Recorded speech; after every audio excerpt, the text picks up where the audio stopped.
नमस्कार दोस्तों, मैं शिवचरण यादव आप लोगों के समक्ष आज मैं यूपी टेट के लिए शिक्षण कौशल लेकर आया हूं, जो आपके परीक्षा की दृष्टि से बहुत ही महत्वपूर्ण होने वाले हैं। यहां से आपका कम से कम 1 से 2 नंबर आने का पूरा एकदम चांस रहता है। तो मैं दोस्तों इस वीडियो को मैं बहुत परिश्रम के द्वारा बना रहा हूं और हमारे इस वीडियो को आप ज़्यादा से ज़्यादा शेयर करिए और सब्सक्राइब करिए। ठीक है, जैसा कि शिक्षण कौशल में आज हम जो स्टार्ट कर रहे हैं, शिक्षण कौशल क्या है, शिक्षण कौशल क्या है, कैसे क्या होता है देखेंगे, या शिक्षण का अर्थ देखेंगे। हम शिक्षण का अर्थ देखेंगे, क्या लिखा है। जो शिक्षण का अर्थ होता है सीखने और सिखाने की एक प्रक्रिया है दोस्तों। क्या है, सीखने और सिखाने की एक प्रक्रिया से है। और कौशल का अर्थ होता है अभ्यास द्वारा सीखा गया बिंदु।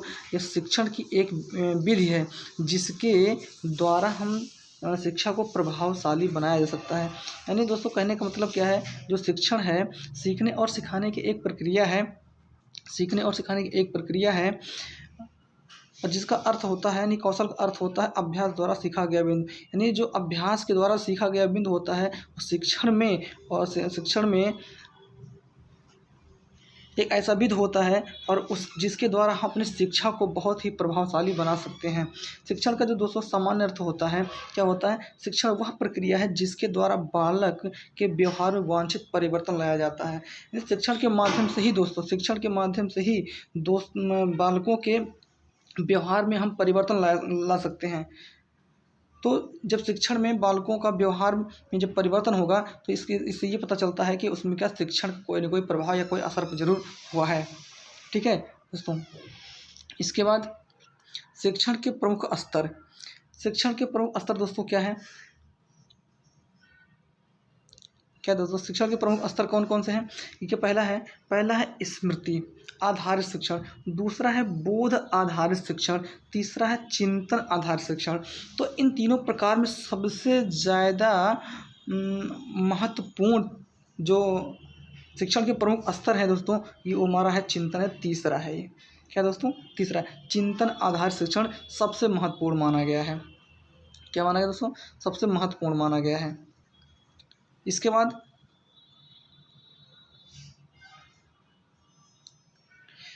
दोस्तों शासन प्रणाली के आधार पर शिक्षण। तो शासन प्रणाली के आधार पर शिक्षण दोस्तों क्या है, इसके आधार पर भी शिक्षण को या शिक्षण के मुख्य रूप से 3 भागों में बांटा गया है। कौन कौन सा है, पहला है एक तंत्र शिक्षण, दूसरा है लोकतंत्री शिक्षण, तीसरा है हस्तक्षेप रहित शिक्षण दोस्तों।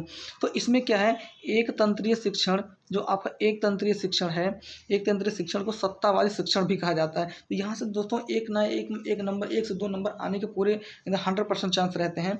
तो क्या है, एक तंत्रीय शिक्षण को सत्तावादी भी शिक्षण कहा जाता है। हस्तक्षेप रहित शिक्षण में शिक्षक एक मित्र, पथ प्रदर्शक व सहयोगी होता है। क्या होता है, सहयोगी होता है। मॉन्टेसरी प्रणाली, जो किंडरगार्टन प्रणाली, इसके उदाहरण है दोस्तों, इसके उदाहरण है।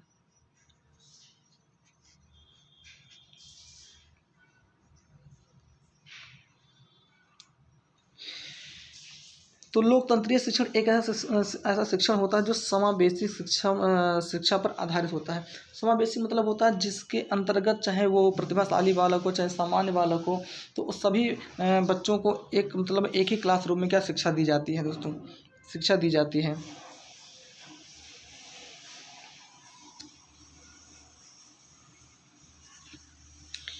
शिक्षा के स्वरूप के आधार पर निर्धारण। शिक्षा के स्वरूप के आधार पर निर्धारण क्या कहा है दोस्तों, इसके आधार पर भी शिक्षण को 3 भागों में बांटा गया है। कौन कौन सा है दोस्तों, कौन कौन सा है, पहला है वर्णात्मक, दूसरा है निदानात्मक और तीसरा आपका है उपचारात्मक। क्या है दोस्तों, उपचारात्मक। इस शिक्षण में उपचारात्मक शिक्षण को सबसे महत्वपूर्ण माना गया है, क्योंकि इसमें बच्चों की कमियों को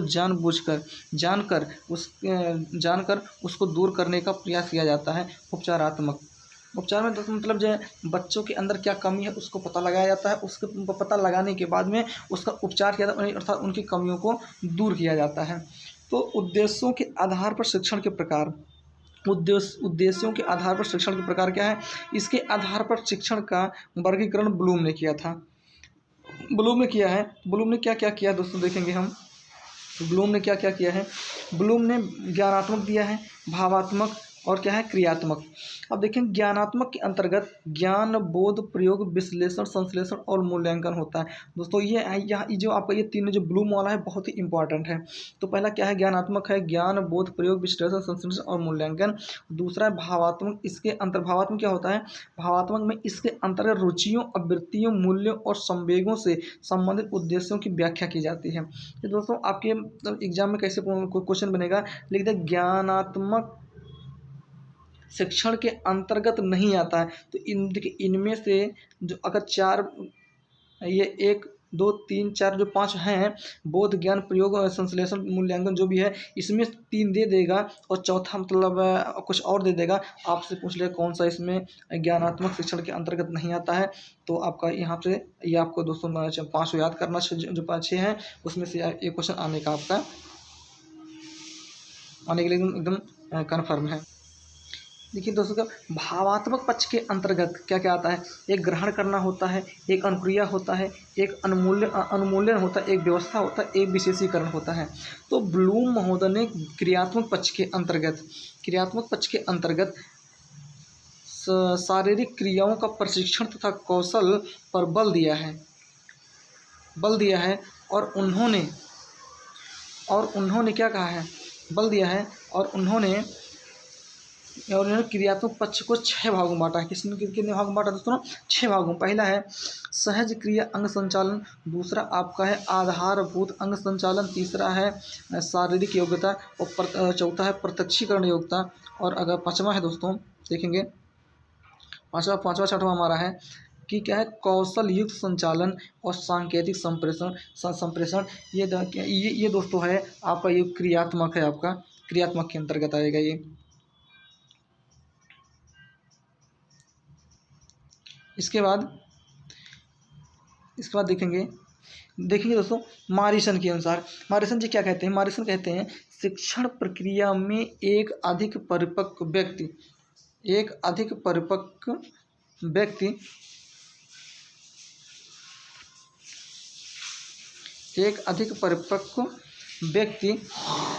शिक्षण प्रक्रिया में एक अधिक परिपक्व व्यक्ति कम परिपक्व वाले व्यक्ति को शिक्षा प्रदान कर सकता है। जाहिर सी बात है दोस्तों कि अगर जो व्यक्ति अधिक मतलब जानकार है, पढ़ा लिखा है, तो कम जानकार वाले व्यक्ति को वो मतलब में ज्ञान दे सकता है, पढ़ा सकता है। तो क्या कहे, तो मॉरिसन के अनुसार ये हो गया, शिक्षण छात्रों को उनकी शक्तियों के विकास में योगदान देता है। कौन कहता है, ये रायबर्न कहते हैं दोस्तों। कौन कहते हैं, ये रायबर्न कहते हैं।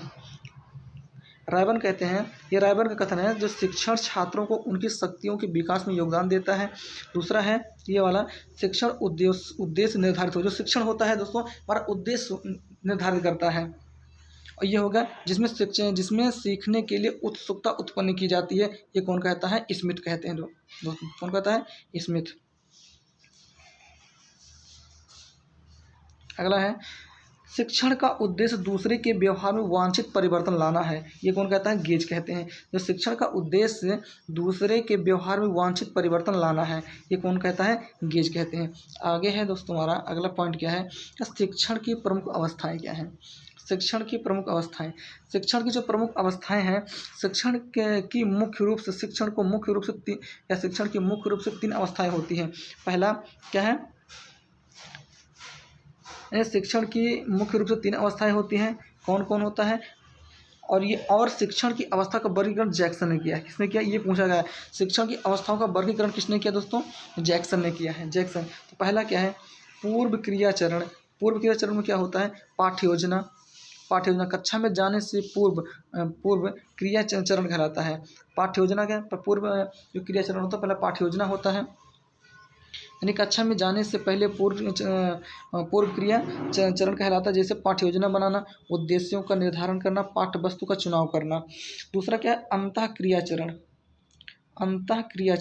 तो अंतः क्रिया चरण में क्या होता है, ये शिक्षण के अंतर्गत कक्षा में शिक्षण कार्य किया जाता है और शिक्षण युक्तियों का विस्तार किया जाता है। ये हो गया अंतः क्रिया चरण। इसके आगे क्या है दोस्तों, क्या है, उत्तर क्रिया चरण। क्या दोस्तों, उत्तर क्रिया चरण। तो मूल्यांकन एक ऐसा चरण होता है जिससे किए हुए शिक्षण का मूल्यांकन किया जाता है, जिससे जिससे किए हुए शिक्षण का मूल्यांकन किया जाता है। उत्तम शिक्षण की विशेषताएं। उत्तम शिक्षण की विशेषताएं क्या है? यह उत्तम शिक्षण नियोजित होता है और बालक की रुचि पर आधारित होता है। ये जो उत्तम शिक्षण की विशेषताएं दोस्तों, ये बालकों की रुचि पर आधारित होता है और उस उत्तम शिक्षण नियोजित होता है। ठीक है।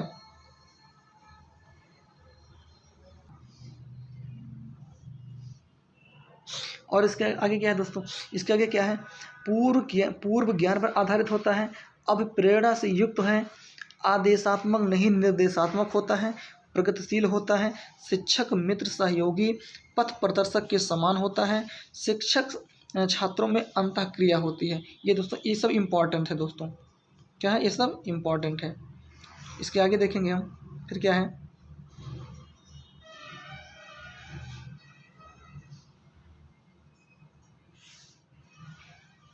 क्या है? वर्तमान व भावी तैयारी के अनुकूल होता है, संवेगात्मक स्थिरता प्रदान करने वाला होता है। जो शिक्षण होता है त्रिध्रुवीय होता है दोस्तों, ये इम्पॉर्टेंट है। जो शिक्षण होता है वो त्रिध्रुवीय प्रक्रिया है।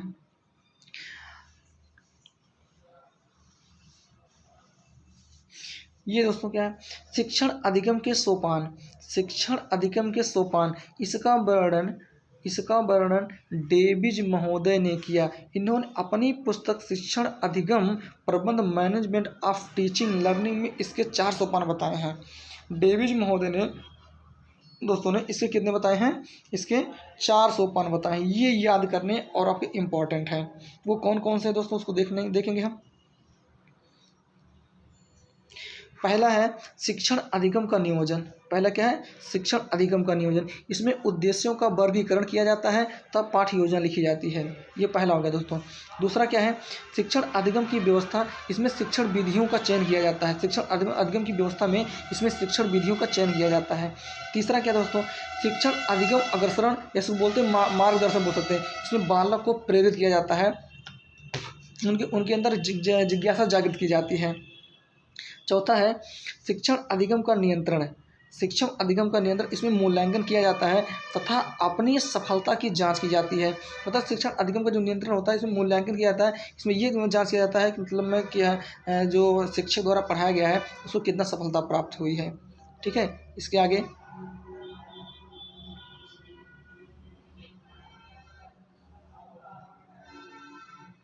संप्रेषण।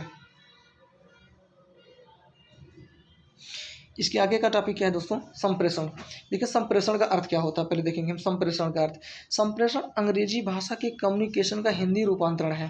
तो संप्रेषण अंग्रेजी भाषा के कम्युनिकेशन का हिंदी रूपांतरण है। कम्युनिकेशन शब्द की उत्पत्ति लैटिन भाषा के कम्युनी शब्द से हुई है, जिसका अर्थ है सामान्य विचारों, भावनाओं, सूचनाओं के आदान प्रदान से होता है संप्रेषण कर। यानी यूँ कह सकते हैं संप्रेषण कि मतलब जिस बात अपनी बातों को एक दूसरे के तक पहुंचाना। जैसे क्या है? जो संप्रेषण शब्द है, सम और प्रेषण 2 शब्दों से मिलकर बना है। सम का अर्थ होता है भली प्रकार और प्रेषण का अर्थ होता है भेजना। क्या होता है दोस्तों? भेजना। अर्थात इसको हम इस प्रकार से कह सकते हैं कि अर्थात इसका भली प्रकार से इसको इस प्रकार कहा जा सकता है कि संदेश और सूचनाओं को भली प्रकार से प्रेषित करना, जिससे सामने वाला उस संदेश को यथावत भली प्रकार से ग्रहण कर सके। क्या कर सके? ग्रहण कर सके। संप्रेषण की विशेषताएं क्या होती हैं? संप्रेषण की विशेषताएं क्या होती है? संप्रेषण की विशेषताएं ब्रोकर के अनुसार। ब्रोकर क्या कहते हैं? ब्रोकर के अनुसार संप्रेषण व समझ क्रिया हो सकती है जिसके द्वारा कोई आशय या संदेश परस्पर जानने तथा समझने की प्रक्रिया हो तथा एक व्यक्ति से दूसरे व्यक्ति तक पहुंचाया जाता है। ये हो गया ब्रोकर के अनुसार। दूसरा क्या है? एडलर डेल के अनुसार संप्रेषण विचार विनिमय की मनोदशा में विचारों तथा भावनाओं को परस्पर जानने की समझने की प्रक्रिया है। एडलर के अनुसार जो है संप्रेषण विचार विनिमय की मनोदशा में विचारों तथा भावनाओं को परस्पर जानने की तथा समझने की प्रक्रिया है। ठीक है। अगला किसके अनुसार है?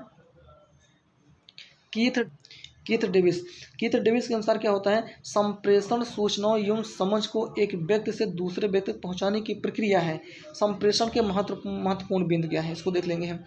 संप्रेषण जो पहला है, संप्रेषण में संदेश की भाषा सरल एवं स्पष्ट होनी चाहिए दोस्तों, ताकि अगला ने जो संप्रेषण की भाषा होती है सरल एवं स्पष्ट होनी चाहिए। कहने का अर्थ क्या है, जो अगला समझने जो अगला व्यक्ति हो उस भाषा यानी आपकी भाषा को आसानी से क्या कर सके, समझ सके।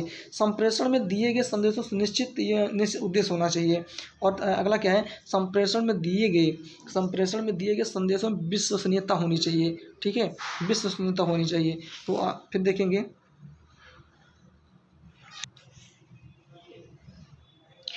इसके आगे क्या है, इसमें संदेशों में लचीलापन होना चाहिए दोस्तों, इसमें संदेशों में लचीलापन होना चाहिए। संप्रेषण में दिए गए संदेशों में संबद्धता होनी चाहिए। क्या होनी चाहिए दोस्तों, संबद्धता। ठीक है, क्या आगे, संप्रेषण के घटक कौन कौन है, संप्रेषण के घटक को देख लीजिए। संप्रेषण घटक कौन कौन है, पहला क्या है, देखिए यहाँ पर आप यहाँ से क्या करेंगे, आपका ये प्रतिपुष्टि हो जाएगा, प्रेषक हो जाएगा। जब देखिए प्रेषक क्या हो जाएगा, प्रेषक, संदेश, फिर इसके आगे क्या है दोस्तों, इसके माध्यम होना चाहिए, प्राप्तकर्ता होना चाहिए, फिर इसके बाद क्या होना चाहिए, प्रतिपुष्टि होना चाहिए। तो इसका एक प्रकार का चक्र होता है दोस्तों संप्रेषण का। भेजने वाला, ये हो गया आपका, ये हो गया भेजने वाला, ये हो गया संदेश, यहाँ पर क्या हो जाएगा आपका, ये हो जाएगा माध्यम, ये हो गया आपका माध्यम, यहाँ पर क्या हो जाएगा, प्राप्तकर्ता हो जाएगा, प्रतिपुष्टि क्या हो जाएगा आपका, ये प्रेषक हो जाएगा।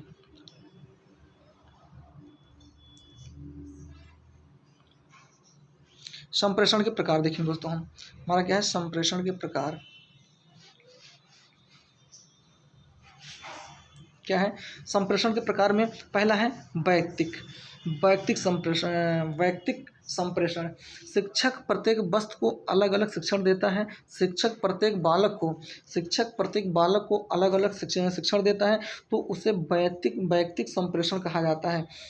तो एजी मेलविन के अनुसार, एजी मेलविन क्या कहते हैं, विचारों का आदान प्रदान अथवा व्यक्तित्व वार्तालाप द्वारा बालकों के अध्ययन में सहायता, आदेश व निर्देश प्रदान करने के लिए शिक्षक का प्रत्येक बालक पृथक साक्षात्कार करना।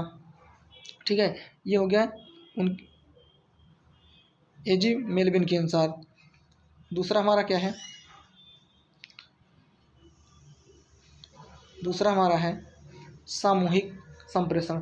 सामूहिक संप्रेषण क्या कहता है, सामूहिक संप्रेषण का अर्थ है कक्षा शिक्षण है। क्या है, कक्षा शिक्षण, यानी जो एक समूह में जैसे एक क्लास में अगर एक कक्षा है उसमें अधिक से अधिक बच्चे बैठे हैं, उसमें शिक्षक यदि अपनी बातों को या अपनी भावनाओं को विचारों को व्यक्त करता है, उसको सामूहिक संप्रेषण कहेंगे हम।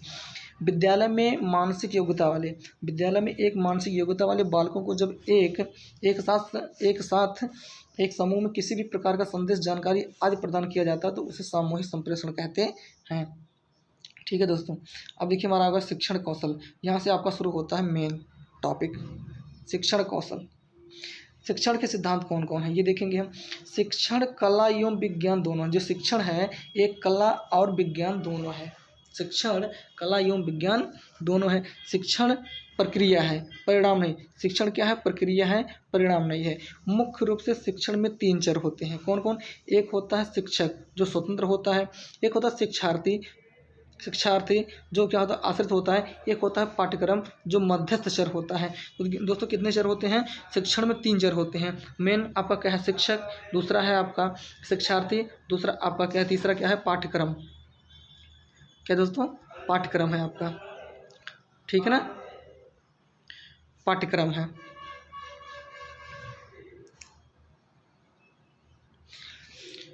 कुछ प्रमुख शिक्षण विधियां कौन कौन है, प्रश्नोत्तरी विधि। ये जो प्रश्नोत्तरी विधि है आपका, देखिए ये यहाँ से दोस्तों आपका ये पूछा जा सकता है, प्रश्नोत्तरी विधि किसने दिया है, ये सुकरात ने दिया है। संवाद विधि प्लेटो ने।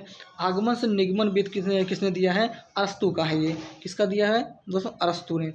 तो देखिए पॉलिटिक्स नामक पुस्तक अरस्तु की है। जो पॉलिटिक्स नामक पुस्तक वो किसकी है, अरस्तु की है। अरस्तु के अनुसार स्वस्थ शरीर में स्वस्थ मस्तिष्क का विकास होता है। बहुत इंपॉर्टेंट है आपका ये परीक्षा के नज़रिए से।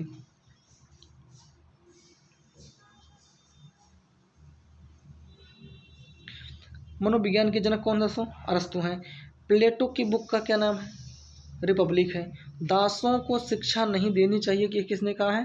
प्लेटो ने कहा है। और प्रकृति का अनुसरण नामक विधि किसने दिया? प्रकृति का अनुसरण नामक विधि किसने दिया है? रूसो ने दिया है दोस्तों, रूसो ने। ये आप सबके लिए बहुत क्या है? इम्पोर्टेंट है।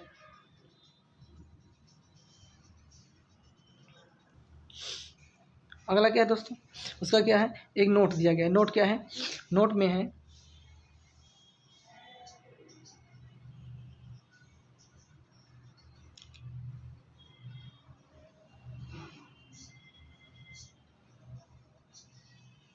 नोट में है दोस्तों, क्या रूसो ने नकारात्मक यानी इसे बोलते निषेधात्मक शिक्षा का प्रतिपादन किया है।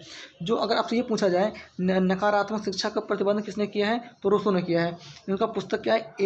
एमिल और सोशल कॉन्ट्रैक्ट। उनकी पुस्तक का नाम याद रखिए, बहुत ही इंपॉर्टेंट है दोस्तों, बहुत इंपॉर्टेंट है ये। ठीक है, तो क्या है? बालक स्वतंत्र रूप से पैदा जो बालक स्वतंत्र पैदा हुआ है लेकिन सरबत जंजीरों से जकड़ा हुआ है, ये कौन कहता है? रूसो कहते हैं कि जो बालक है स्वतंत्र रूप से पैदा हुआ है, स्वतंत्र पैदा हुआ लेकिन सरबत जंजीरों में जकड़ा हुआ है। ये किसने कहा है? रूसो ने कहा है। अगला क्या है? अगला क्या है? बालक एक ऐसी पुस्तक के समान होता है जिसमें प्रारंभ से अंत तक पढ़ने की आवश्यकता है। ये किसने कहा है? रूसो ने कहा है। बालक के आँख का नाक ही उसके शिक्षक है। ये किसने कहा है? इसने भी क्या? रूसो ने ही कहा। जो बालक के आँख नाक कान ही उसके शिक्षक है, ये किसने कहा है? रूसो ने कहा है। ये किसने कहा है? रूसो ने कहा है।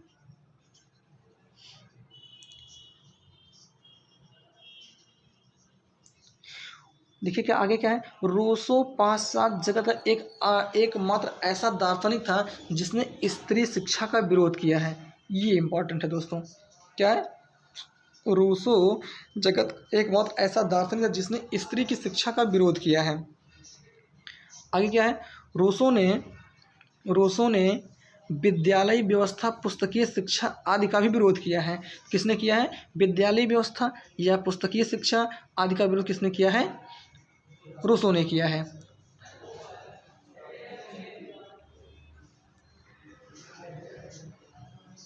यहाँ से देखिए, ये इंपॉर्टेंट दोस्तों आपके लिए परीक्षा की दृष्टि बहुत ही महत्वपूर्ण है। आप देखिए, जो एक किंडरगार्टन है यह फ्रॉबेल ने दिया है। जो किंडरगार्टन मतलब होता है बच्चों का बगीचा। क्या होता है? ये बच्चों का बगीचा होता है। किंडरगार्टन का मतलब होता है फ्रॉबेल का बगीचा। ये किसने दिया है? फ्रॉबेल ने दिया है। किसने दिया है? फ्रॉबेल ने दिया है। खेल विधि के जनक कौन है? खेल विधि किसने कहा है? कॉल्डवेल कुक ने। पर्यटन विधि किसने दिया है? पेस्टोलॉजी ने दिया है। पंचपदीय प्रणाली हर्बर्ट ने। प्रोजेक्ट प्रणाली किलपैट्रिक ने। ह्यूरिस्टिक विधि आर्मस्ट्रांग ने। ये दोस्तों परीक्षा की दृष्टि बहुत महत्वपूर्ण है, इसको नोट कर लीजिएगा। 1 नंबर पक्का है आपका यहाँ से।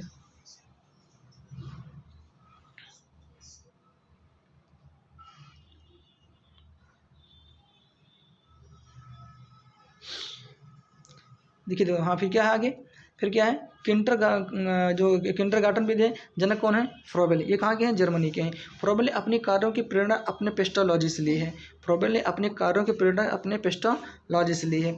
शिक्षक को क्या कहा जाएगा? माली। छात्र क्या है? भगवान है। शिक्षक क्या होता है? पुजारी होता है। क्या होता है? पुजारी। गीजूभाई बधेका ने अपनी पुस्तक दिवा स्वप्न में विद्यालय, मंदिर, छात्र भगवान, शिक्षक पुजारी से किए। गीजूभाई बेदिका ने अपनी पुस्तक दिवा स्वप्न में, ये देखिए इंपॉर्टेंट, देखिए जो गीजू भाई हैं ये इंपॉर्टेंट है। इनके पुस्तक का नाम क्या है? दिवा स्वप्न में। जो दिवा स्वप्न में विद्यालय को मंदिर से कहा है और छात्र को भगवान कहा है और शिक्षक को पुजारी से तुलना की है। ठीक है। किशोरावस्था का बालक दिवा स्वप्न देखता है। क्या देखता है? दिवा स्वप्न देखता है। किसका? किशोरावस्था का बालक।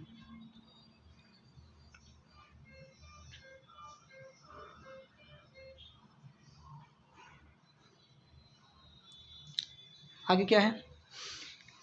इस विधि के अंतर्गत बालक को खेल के द्वारा सिखाया जाता है। इस विधि के अंतर्गत बालक को खेल के द्वारा सिखाया जाता है। फ्रॉबेल ने किंडरगार्टन प्रणाली में उपहारों की भी चर्चा की है। किसकी चर्चा? उपहारों की भी चर्चा की है। मॉन्टेसरी शिक्षा प्रणाली, ये भी इम्पोर्टेंट है। मॉन्टेसरी शिक्षा प्रणाली डॉक्टर मारिया मॉन्टेसरी इटली की हैं, जो पेशे से चिकित्सक यानी डॉक्टर हैं, लेकिन इन्होंने क्या किया, बच्चों के पर अध्ययन किया। इन्होंने 3 से 6 वर्ष के बच्चों पर कार्य किया और इसने सबसे अधिक मंद बुद्धि के बालकों पर कार्य किया। जो मारिया मॉन्टेसरी जी हैं, सबसे अधिक कार्य किन बालकों पर किया है, मंद बुद्धि के बालकों पर किया है। ठीक है, तो इनके अनुसार पढ़ने से सरल लिखना है। क्या है, पढ़ने से सरल लिखना है।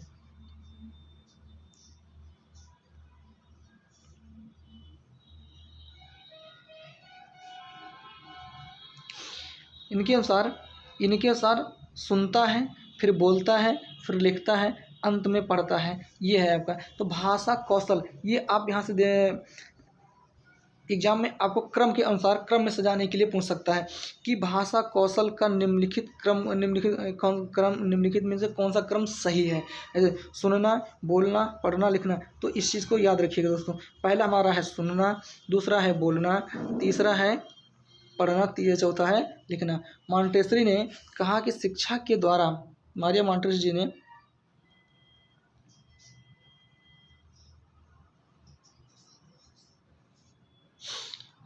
कहा कि शिक्षा के द्वारा बालकों के ज्ञानेंद्रियों का प्रशिक्षण किया जाना चाहिए।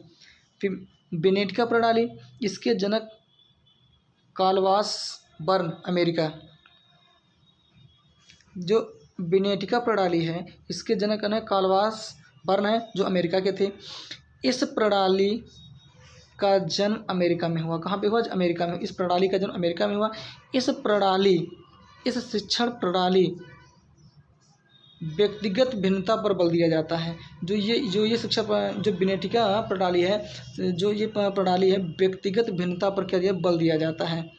व्यक्तिगत भिन्नता पर बल दिया जाता है, तो इस प्रणाली में शब्दों का उच्चारण के पहले बालक को उसी शब्द की कोई वस्तु दी जाए और इस शिक्षण विधि में निम्नलिखित कार्य पर अधिक बल दिया जाता है। ये बेनेटिका प्रणाली है।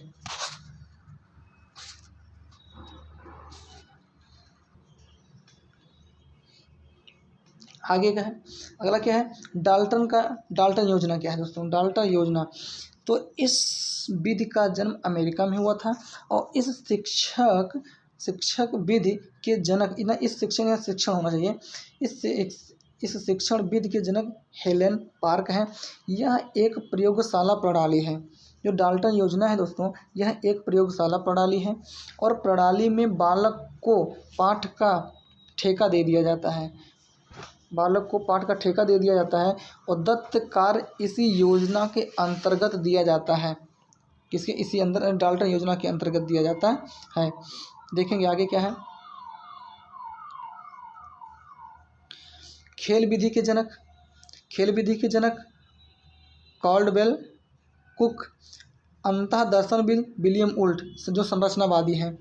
या संरचनावाद के जनक, ये भी पूछा जा सकता है दोस्तों कि संरचनावाद के जनक कौन है, विलियम वुल्फ है। या अंतः दर्शनविद के जनक कौन है, विलियम वुल्फ है। बहिर्दर्शनविद वाटसन, ये व्यवहारवाद के जनक हैं।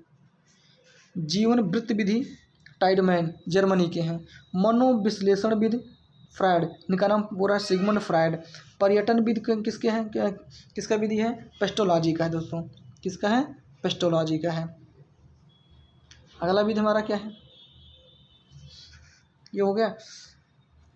समाज मिति विधि क्या है, जे.एल. मैरोनो का है दोस्तों, जे.एल. मैरोनो का है। अगला जो हमारी प्रणाली है, बेसिक शिक्षा प्रणाली। क्या है, बेसिक शिक्षा प्रणाली। क्या है बेसिक शिक्षा प्रणाली, देखेंगे।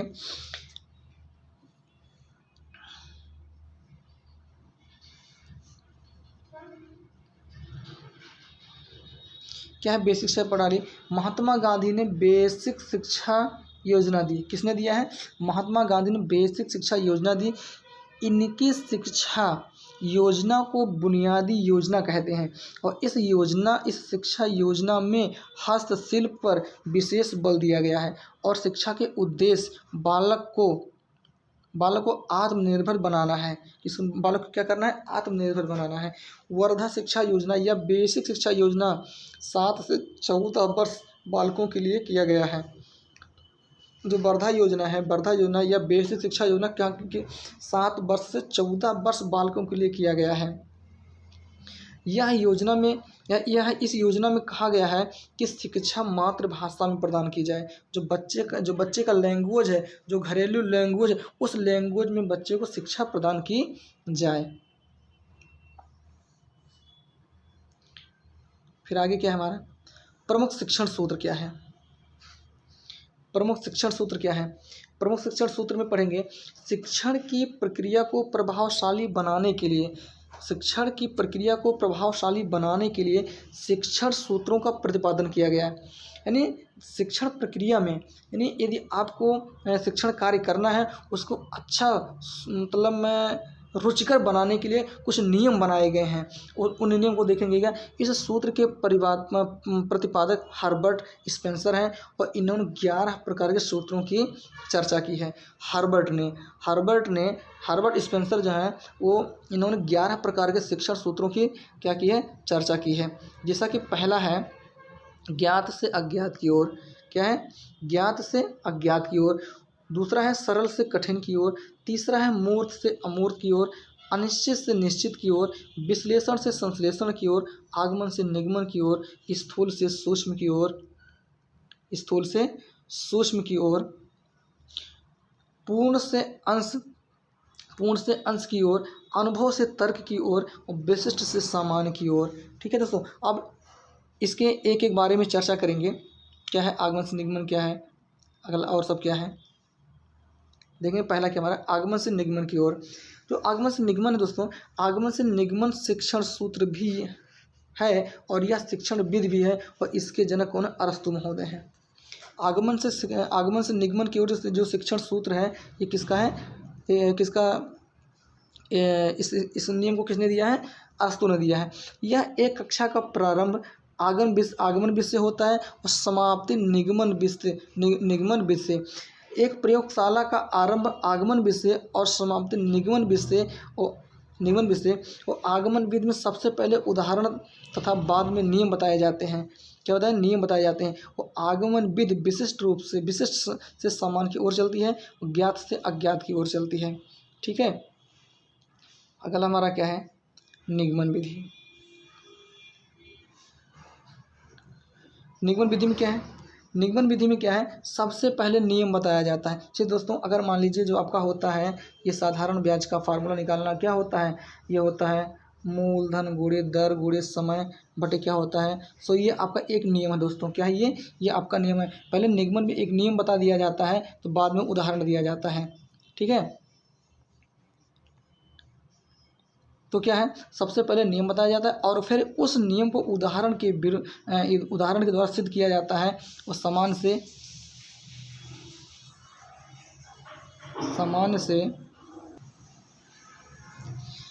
से विशिष्ट की ओर होती है और यह बड़ी कक्षाओं में चलती है। लेकिन नए नियम का प्रतिपादन आगमन विधि से होता है। नए नियम का प्रतिपादन आगमन विधि से होता है। अगला क्या है, तीसरा विशिष्ट से सामान्य की ओर। इस शिक्षण सूत्र के तहत पहले बालक को उदाहरण बताए जाते हैं, बाद में नियम बताए जाते हैं, बाद में नियम निकलवाए जाते हैं। बहुत ही इंपॉर्टेंट है दोस्तों ये जानना। तो इस शिक्षण सूत्र के तहत पहले बालक को उदाहरण बताए जाते हैं, तब बाद में नियम निकलवाए जाते हैं। अगला क्या है, चौथा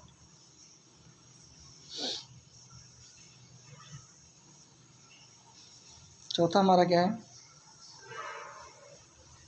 ज्ञात से अज्ञात की ओर। नहीं, जैसे नाम से ही पता चल रहा है कि जो पहले ज्ञात हो, पहले जो दिया गया जो आप जानते हो और जो ना जानते हो उसकी तरफ। इसका क्या है, चौथा ज्ञात से अज्ञात की ओर। प्रस्तावना के प्रश्न ज्ञात की ओर चलते हैं और बालकों के प्रवेश के आधार पर ही बालकों को नया ज्ञान प्रदान करना चाहिए। पांचवा हमारा है पूर्ण से अंश की ओर। यह शिक्षण विधि गेस्टाल्टवादियों का है। इस शिक्षण सूत्र के तहत पहले परिस्थितियों का समग्र रूप से अध्ययन किया जाता है, फिर उसके अंश का अध्ययन किया जाता है और इस शिक्षण सूत्र में प्रत्यक्षीकरण पर अधिक बल दिया जाता है दोस्तों। छठा हमारा है, छठा क्या है, विश्लेषण से संश्लेषण की ओर, विश्लेषण से संश्लेषण की ओर। इस शिक्षण सूत्र के अंतर्गत सबसे पहले पाठ का विस्तार किया जाता है, फिर उस पाठ का निष्कर्ष निकाला जाता है और किसी भी विषय वस्तु का भाव निकालना संश्लेषण कहलाता है। किसी भी विषय वस्तु का भाव निकालना संश्लेषण कहलाता है। यानी आपको विशेष शब्दों पर विशेष ध्यान देना जरूरी है छात्रों, दोस्तों, भाइयों एवं बहनों। अगला हमारा क्या, सूक्ष्म शिक्षण, जो यहाँ से एक नया क्वेश्चन और अवश्य आ जाता है। सूक्ष्म शिक्षण, सूक्ष्म शिक्षण सूक्ष्म शिक्षण के द्वारा एक समय में एक शिक्षण कौशल बालक को सिखाया जाता है। और सूक्ष्म शिक्षण जो आपका है, सूक्ष्म शिक्षण कौशल बालक को सिखाया जाता है। और सूक्ष्म शिक्षण को संकुचित अध्ययन अभ्यास क्रम भी कहा जाता है। जो सूक्ष्म शिक्षण को संकुचित अध्ययन अभ्यास क्रम भी कहा जाता है, ये इंपॉर्टेंट है दोस्तों। जो आपसे पूछा जाए सूक्ष्म शिक्षण को क्या कहा जाता है या संकुचित अध्ययन अभ्यास क्रम कहा जाता है, किसको कहा जाता है, ये सूक्ष्म शिक्षण को कहा जाता है। यहाँ से ये इंपॉर्टेंट है, एक एक पॉइंट, एक एक शब्द आपके लिए इंपॉर्टेंट है। यह एक प्रयोगशाला विधि और सूक्ष्म शिक्षण में नवाचार है। सूक्ष्म शिक्षण का विकास 1961 डी एलन एचसन और बुश के द्वारा किया गया। सूक्ष्म शिक्षण का पहली बार प्रयोग स्टैनफोर्ड विश्वविद्यालय में किया गया। स्टैनफोर्ड विश्वविद्यालय दोस्तों अमेरिका में है। कहाँ पर है, अमेरिका में है।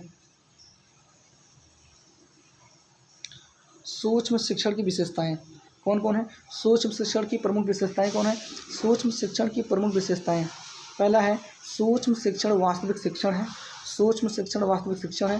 दूसरा क्या है, सूक्ष्म शिक्षण कक्षा के जटिलताओं को कम कर लेता है, सूक्ष्म शिक्षण कक्षा की जटिलताओं को कम कर लेता है।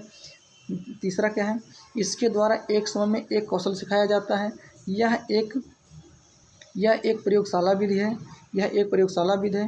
पाँचवां, एक शिक्षण सूक्ष्म शिक्षण का प्रथम पद योजना का निर्माण करना होता है।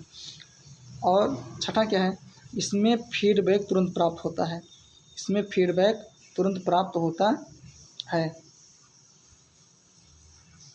सातवां क्या है, सूक्ष्म शिक्षण एक उपचारात्मक शिक्षण प्रक्रिया है। आठवां है, सूक्ष्म शिक्षण एक सक्रिय प्रक्रिया है। सूक्ष्म शिक्षण के चक्र,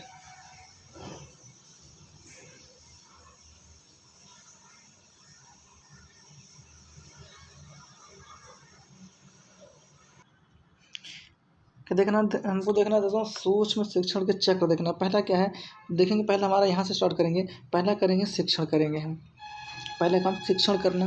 दूसरा आपका हो जाएगा ये प्रतिपुष्टि देना, प्रतिपुष्टि करना। क्या जाए दोस्तों, प्रतिपुष्टि करना। इसके बाद आपका हो जाएगा ये, तीसरा आपका हो जाएगा, तीसरा आपका क्या हो जाएगा, तीसरा हो जाएगा ये पुनर्योजना का निर्माण करना, पुनर्योजना का निर्माण करना। आपका चौथा हो जाएगा पुनः शिक्षण करना। आपका हो जाएगा पांचवा प्रतिपुष्टि करना, क्या हो जाएगा, प्रतिपुष्टि करना। और छठा आपका हो जाएगा, छठा हो जाएगा आपका योजना का निर्माण करना। दोस्तों क्या हो जाएगा, योजना का निर्माण करना। इस प्रकार से जो आपका 6 पॉइंट होता है, जो सूक्ष्म शिक्षण का चक्र होता है, वो 6 चरणों में क्या होता है, समाप्त होता है।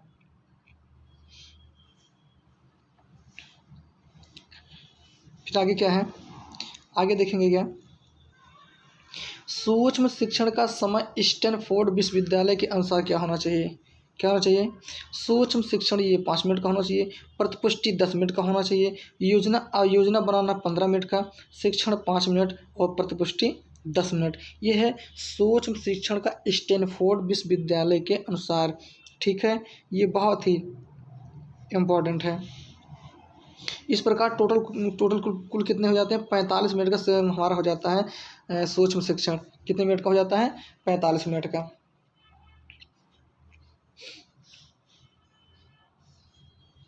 अब देखेंगे भारतीय प्रतिमान में, देखेंगे भारतीय प्रतिमान में सूक्ष्म शिक्षण का समय जो होता है, ये शिक्षण के लिए 6 मिनट, प्रतिपुष्टि 6 मिनट, पुनः योजना 12 मिनट, शिक्षण के लिए 6 मिनट और प्रतिपुष्टि 6 मिनट। इस प्रकार से भारतीय प्रतिमान में कुल कितना होता है, 36 मिनट का होता है। कितना होता है, 36 मिनट। भारतीय प्रतिमान में 36 मिनट का हो जाएगा और स्टैनफोर्ड विश्वविद्यालय के अनुसार क्या हो जाएगा, आपका 45 मिनट हो जाएगा। 36 इधर हो जाएगा, 45 उधर हो जाएगा।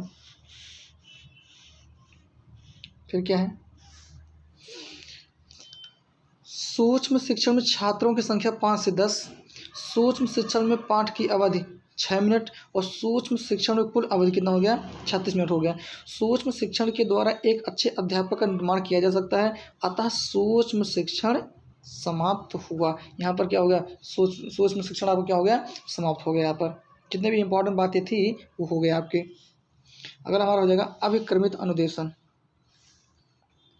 अभिक्रमित अनुदेशन ज्ञान को छोटे छोटे भागों में बांटकर जब बालक तक पहुंचाया जाए तो उसे अभिक्रमित अनुदेशन कहा जाता है। बहुत बढ़िया, बहुत मतलब अच्छा मतलब टॉपिक है ये आपका। ज्ञान को छोटे छोटे भागों में बांटकर जब बालक तक पहुंचाया जाए या पहुंचाया जाता है उसे अभिक्रमित अनुदेशन कहा जाता है। अभिक्रमित अनुदेशन वह है जिसमें पाठ सामग्री को छोटे पदों में बांटकर श्रृंखलाबद्ध किया जाता है और इसमें छात्रों की गति के अनुसार उनकी शिक्षा को प्रदान की जाती है। और 1920 में सिडनी एल्फ्रेसी ने सबसे पहले शिक्षण मशीन का आविष्कार किया। इस अभिक्रमित अनुदेशन मशीन का सर्वप्रथम किसने आविष्कार किया था? 1920 में सिडनी एल्फ्रेसी ने। ये इम्पोर्टेंट है आपके लिए। आगे जो अभिक्रमित अनुदेशन है, अभिक्रमित सर्वप्रथम किसने दिया? सिडनी एल्फ्रेसी ने। तो अभिक्रमित अनुदेशन के जनक के रूप में स्किनर को माना जाता है। किसको माना जाता है? स्किनर को। और अभिक्रमित अनुदेशन का आधार क्या है? सक्रियता एवं पुनर्बलन। क्या है? सक्रियता और पुनर्बलन है। अभिक्रमित अनुदेशन की विशेषताएं कौन कौन है? इसमें पाठ सामग्री को छोटे छोटे भागों में विभाजित किया जाता है और इसमें पृष्ठपोषण तुरंत प्राप्त होता है। यह सक्रिय सहभागिता पर आधारित है और स्वगति पर सीखने पर बल देता है और अभिक्रमित मनोवैज्ञानिक प्रणाली पर आधारित है। जो आपका ये अभिक्रमित अनुदेशन है मनोवैज्ञानिक प्रणाली पर आधारित है।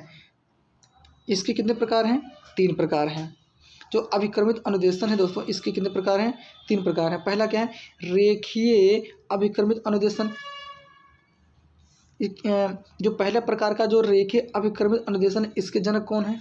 स्किनर हैं। जो आपका दूसरा है शाखीय अभिक्रमित अनुदेशन, इसके जनक कौन है? नॉर्मन क्राउडर है। जो आपका तीसरा है गणितीय अभिक्रमित अनुदेशन है, ये आपका इसके जनक कौन है? अभिक्रमित अनुदेशन निदानात्मक और उपचारात्मक शिक्षण पर आधारित है। अभिक्रमित अनुदेशन निदानात्मक और उपचारात्मक शिक्षण पर आधारित है। ठीक है, इसको नोट कर लेंगे। आपका हो जाएगा इसके बाद शिक्षण के सामान्य एवं मनोवैज्ञानिक क्या है? शिक्षण के प्रक्रिया को प्रभावशाली बनाने के लिए मनोवैज्ञानिकों द्वारा शिक्षण के सामान्य व मनोवैज्ञानिक सिद्धांत हैं। कौन कौन मनोवैज्ञानिक सिद्धांत हैं? शिक्षण के सामान्य सिद्धांत निम्नलिखित हैं। निश्चित उद्देश्य का सिद्धांत। जो शिक्षण के समान उद्देश्य कौन कौन से हैं? पहला है निश्चित उद्देश्य का सिद्धांत। दूसरा आपका है अनुकूलता का सिद्धांत। तीसरा आपका है सक्रियता का सिद्धांत। चौथा आपका है जनतंत्रीय व्यवहार का सिद्धांत। पांचवा है पूर्व अनुभव का सिद्धांत। छठा बाल केंद्रितता का सिद्धांत। सातवां है व्यक्तिगत भिन्नता का सिद्धांत। और आठवां है वास्तविक जीवन से संबंध का सिद्धांत। और नौवां है समवाय का सिद्धांत। 10वां है नियोजन का सिद्धांत। 11वां आपका है चयन का सिद्धांत। 12वां है उचित नियंत्रण का सिद्धांत। 13वां है सहयोग का सिद्धांत। 14वां है अभ्यास का सिद्धांत।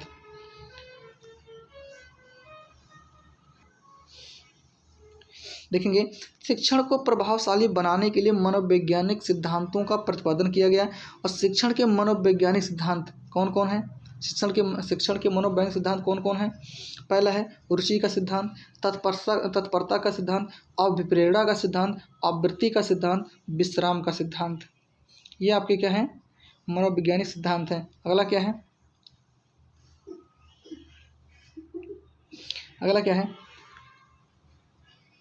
अभिप्रेरणा का सिद्धांत हो गया।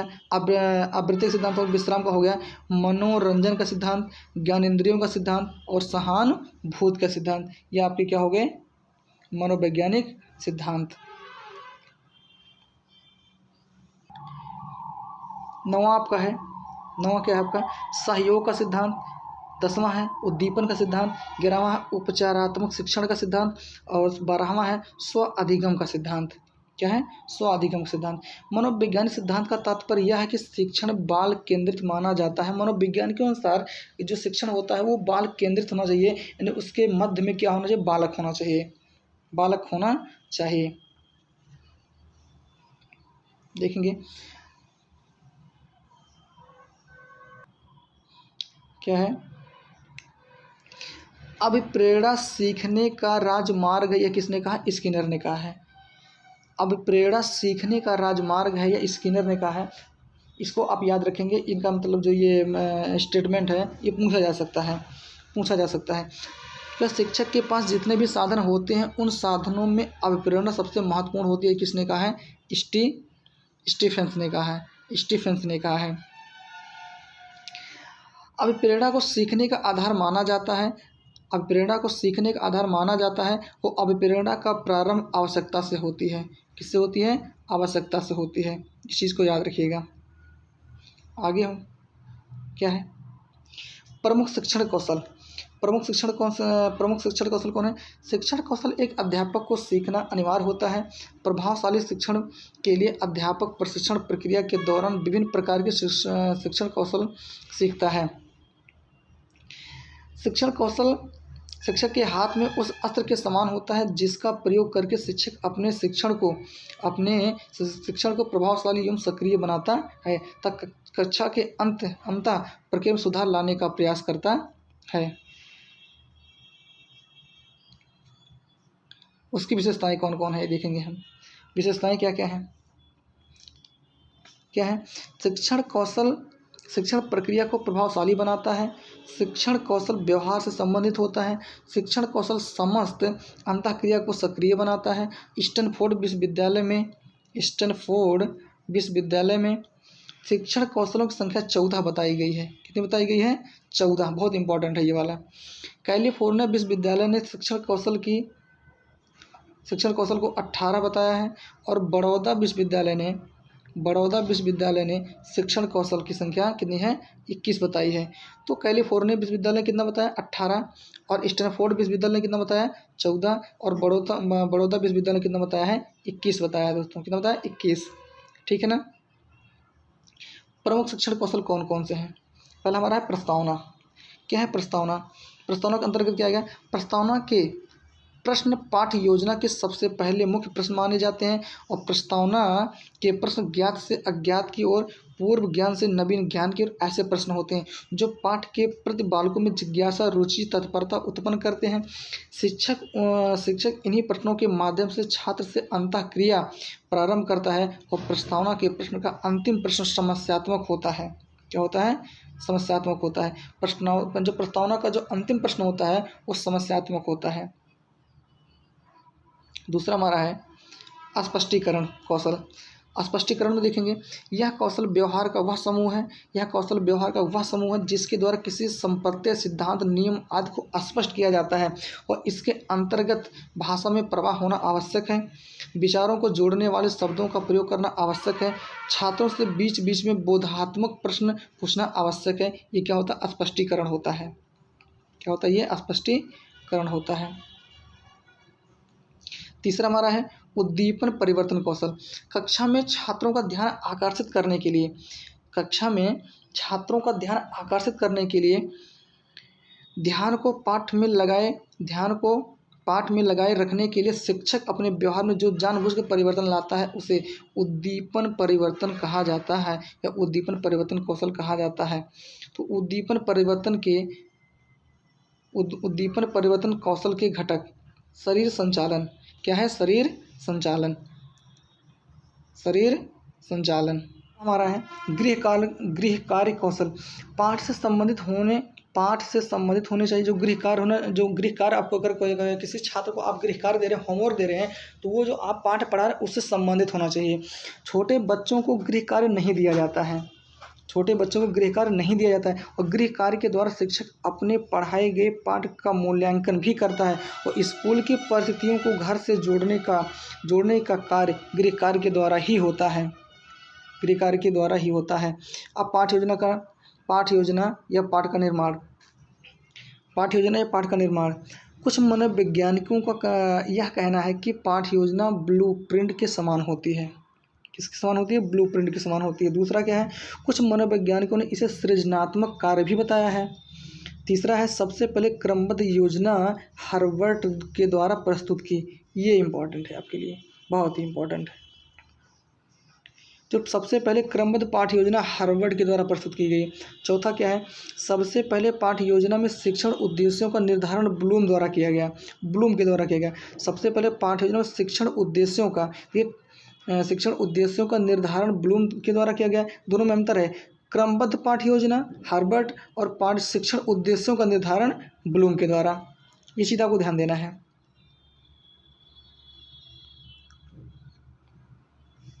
पांचवा, वैज्ञानिक रूप से की गई क्रमबद्ध तैयारी को पाठ्य योजना कहा जाता है। चलिए, हार्वर्ड की पंचपदीय प्रणाली क्या है? हार्वर्ड की पंचपदीय प्रणाली क्या है? हार्वर्ड ने सबसे पहले पाठ्य योजना को क्रमबद्ध किया और इन्होंने पंचपदीय योजना के रूप में प्रस्तुत की। क्या है?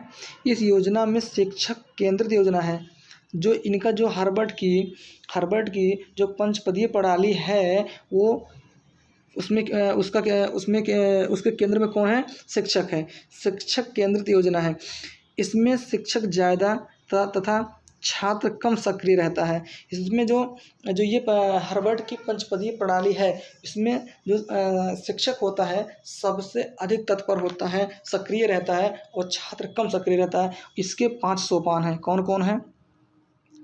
उद्देश्य कथन, प्रस्तुतिकरण, स्पष्टीकरण, सामान्यीकरण और प्रयोग। तो इसे आपसे ऐसा पूछा जा सकता है, हार्वर्ड के पंचपदीय प्रणाली में कौन शामिल नहीं है?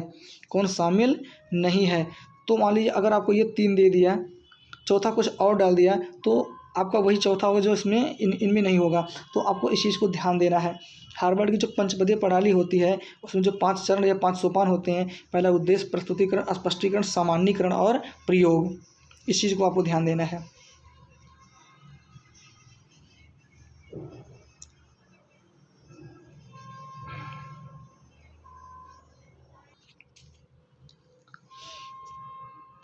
और इसके आगे क्या है? इसके अतिरिक्त ब्लूम ने पाठ्य योजना प्रस्तुत की और इनकी पाठ्य योजना छात्र केंद्रित है। जो ब्लूम की है, वो ब्लूम की पाठ्य योजना क्या है?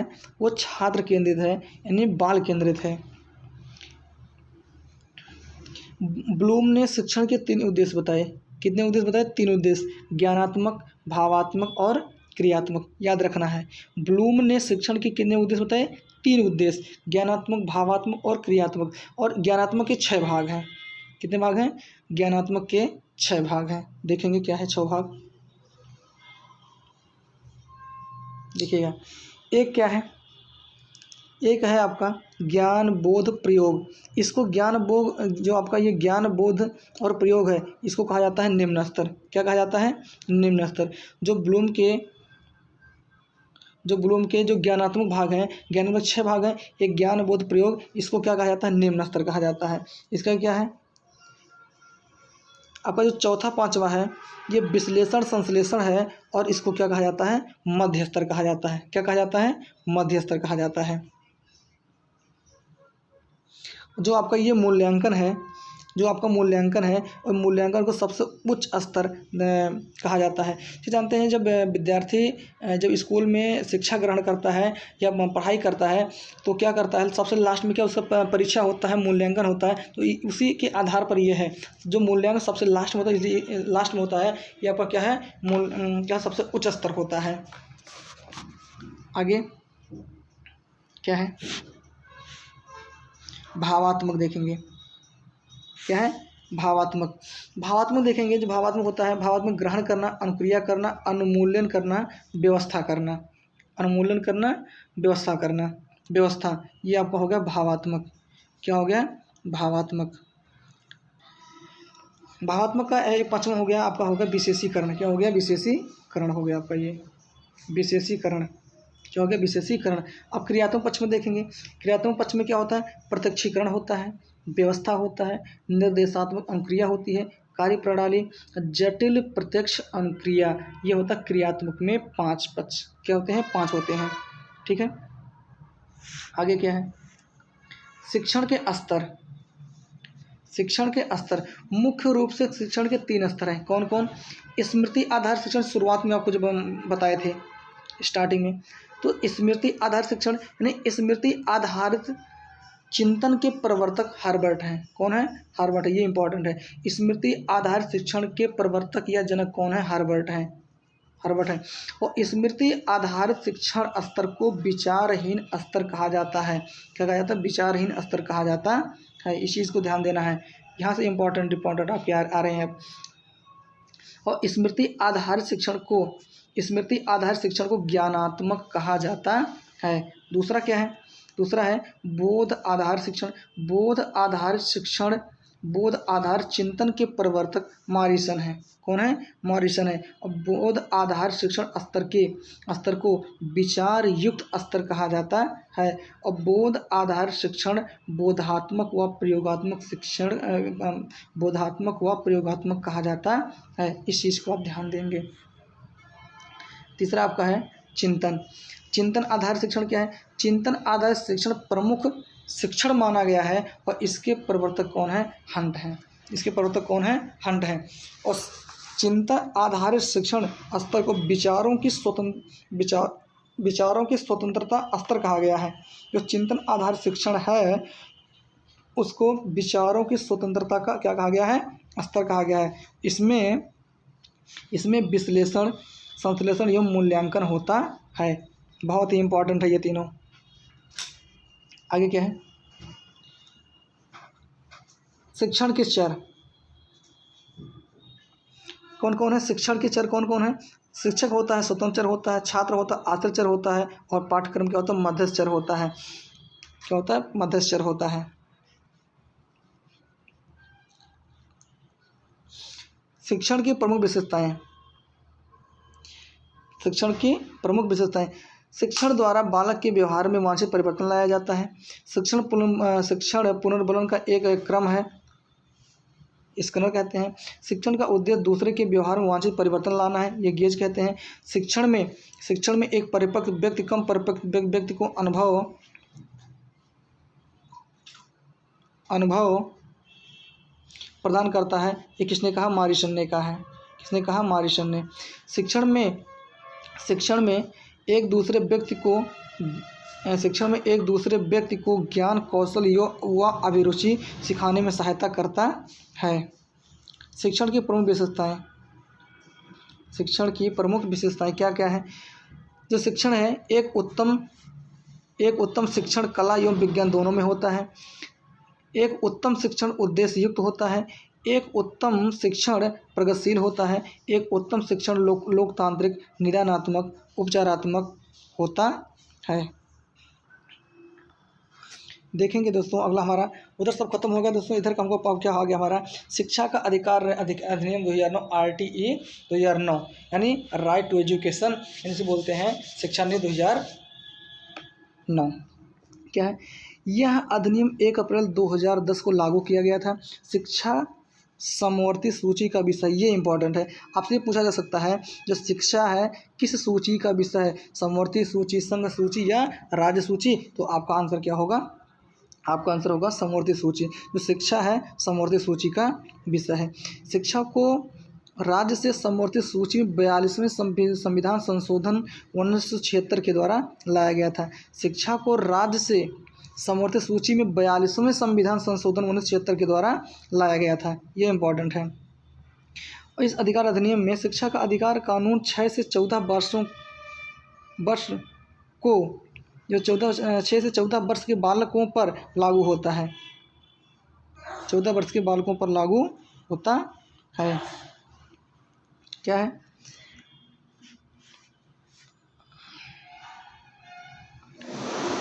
वर्तमान में शिक्षा का अधिकार मौलिक अधिकार है।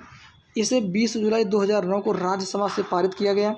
4 अगस्त 2009 को लोकसभा से पारित किया गया। ये चीज़ इम्पॉर्टेंट है।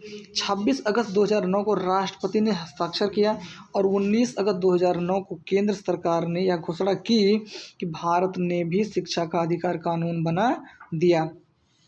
और भारत का शिक्षा अधिकार, भारत शिक्षा का अधिकार लाने वाला 135वां देश बना। कौन सा देश बना? 135वां देश बना। शिक्षा का अधिकार कानून लागू करने वाला प्रथम देश कौन था? नॉर्वे था। और शिक्षा का अधिकार अधिनियम में 38 धाराएं, 7 अध्याय, 1 अनुसूची, सबसे बड़ा अध्याय 4 और सबसे छोटा अध्याय 1 है। क्या है? अध्याय 1 है। फिर आगे शिक्षा का अधिकार से संबंधित अनुच्छेद 45 का क्या कहता है? अनुच्छेद 45 का 0 से 6 वर्ष के बालकों ने शिक्षा का उल्लेख किया गया है। 0 से 6 वर्ष के बालकों के शिक्षा का उल्लेख किया गया है। 21 का 86वें संविधान संशोधन 2002 के तहत अनुच्छेद 21 का को जोड़ा गया और इस अनुच्छेद के तहत 6 से 14 वर्ष के बालकों को अनिवार्य व निःशुल्क शिक्षा देने का प्रावधान किया गया है।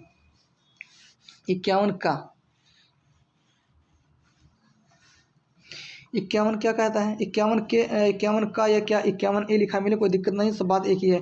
मूल कर्तव्य से संबंधित है। जो 51 का आपका है ये क्या? 51A आपका 51A तो मूल कर्तव्य से संबंधित है। और 86वें संविधान संशोधन 2002 के तहत 11वां मूल कर्तव्य जोड़ा गया।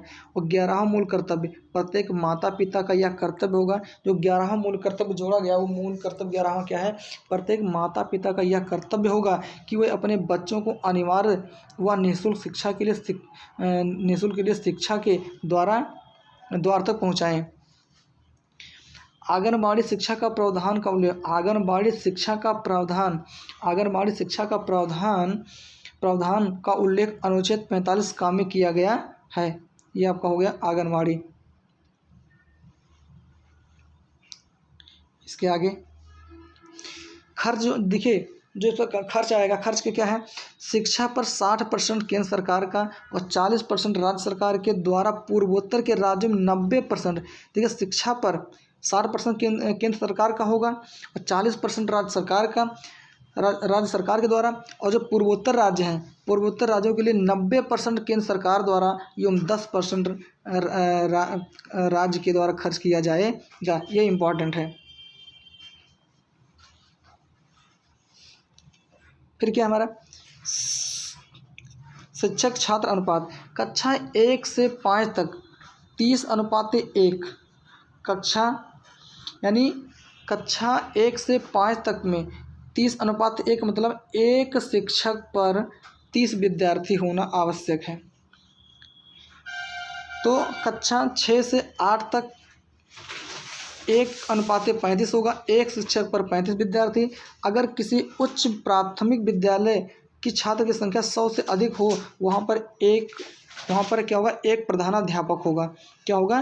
प्रधानाध्यापक। जब किसी स्कूल में अगर छात्रों की संख्या 100 से अधिक हो जाए तो वहाँ पर क्या होगा? एक प्रधानाध्यापक होगा।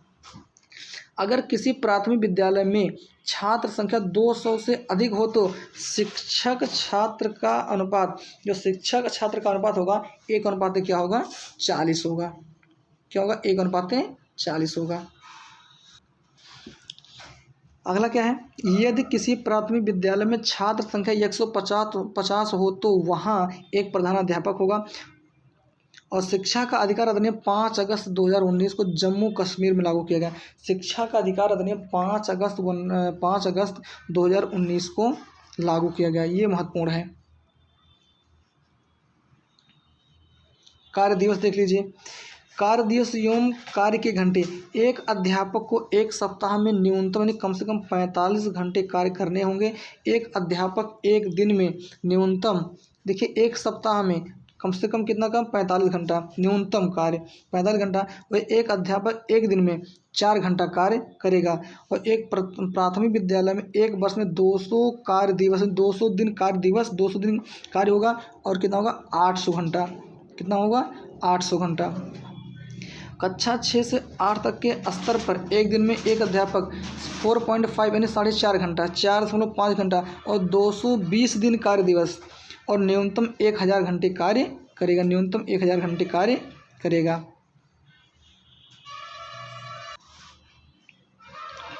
आगे है शिक्षा का अधिकार अधिनियम के तहत प्रमुख धाराएं कौन कौन। धारा नंबर 1 क्या कहता है। धारा नंबर 1 निःशुल्क व अनिवार्य बाल शिक्षा का अधिकार। धारा नंबर 3 6 से 14 वर्ष के बालकों को अनिवार्य व निःशुल्क शिक्षा प्रदान किया जाएगा। धारा नंबर 4 प्राथमिक विद्यालय में प्रवेश बालक की आयु के अनुसार होगा और आपका होगा ये। धारा नंबर 6 घर से निकलते ही 1 किलोमीटर के अंदर पर प्राथमिक विद्यालय होना चाहिए। घर से निकलते ही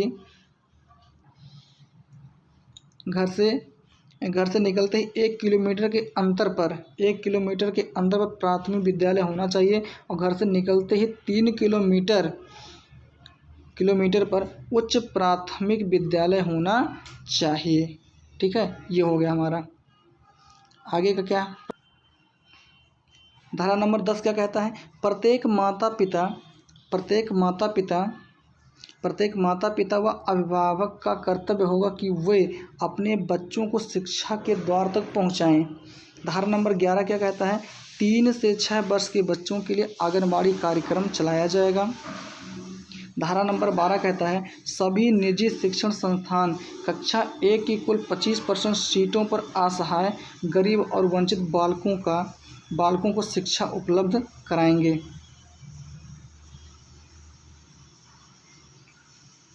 धारा नंबर 15 क्या कहता है। विद्यालय में 30 सितंबर तक प्रवेश लिया जाएगा। धारा 15 क्या कहता है। विद्यालय में 30 सितंबर तक प्रवेश लिया जाएगा। अगर कोई छात्र वंचित रह जाता है तो पूरे वर्ष उसका प्रवेश होगा। अगर कोई छात्र वंचित रह जाता है तो पूरे वर्ष उसका प्रवेश होगा। धारा नंबर 16 क्या कहता है। कक्षा 1 से 8 तक किसी भी छात्र को फेल नहीं किया जाएगा। कक्षा 1 से 8 तक किसी भी छात्र को फेल नहीं किया जाएगा, ना ही उसे स्कूल से निष्कासित किया जाएगा। ये धारा नंबर 16 कहता है। 27 का कहता है। धारा 27 जनगणना चुनाव कार्य आपदा प्रबंधन के अतिरिक्त अन्य किसी कार्य में नहीं लगाया जाएगा। किसको। शिक्षक को। और धारा आपका 28 का कहता है सभी सरकारी शिक्षक निजी ट्यूशन नहीं कर सकते। आपका है धारा 33 राष्ट्रीय सलाहकार परिषद की स्थापना की जाएगी। धारा 33 का कहता है राष्ट्रीय सलाहकार परिषद की स्थापना की जाएगी जिसमें 15 सदस्य होंगे। इसमें क्या होंगे। 15 सदस्य होंगे। इस प्रकार से दोस्तों हमारा जो भी जितने शिक्षण कौशल थे, जितना राइट टू एजुकेशन था, सब पूरा एक ही वीडियो हमने निपटारा कर दिया है। इसमें से कम आपके 1 से 2 प्रश्न आपके यूपी टेट के मतलब प्रश्न पत्र में देखने को मिलेंगे। तो आप हमारे वीडियो को देखिए और अगर आपको अच्छा लगता है तो हमारे वीडियो को लाइक करिए और अधिक से अधिक शेयर करें और हमारे वीडियो को शेयर करिए जिससे बच्चे इसको आसानी से पढ़ सकें। और इसी के आगे मैं एक और धमाकेदार वीडियो लेकर आने वाला हूं जो आपके इस बार जो 2021 में यूपी टेट होने वाला है, कम से कम वहां से आपको 2 प्रश्न देखने को मिलेंगे। तो मनोविज्ञान लेकर आऊँगा। तो हम जय हिंद जय भारत। तब तक के लिए वीडियो को लाइक और शेयर करें।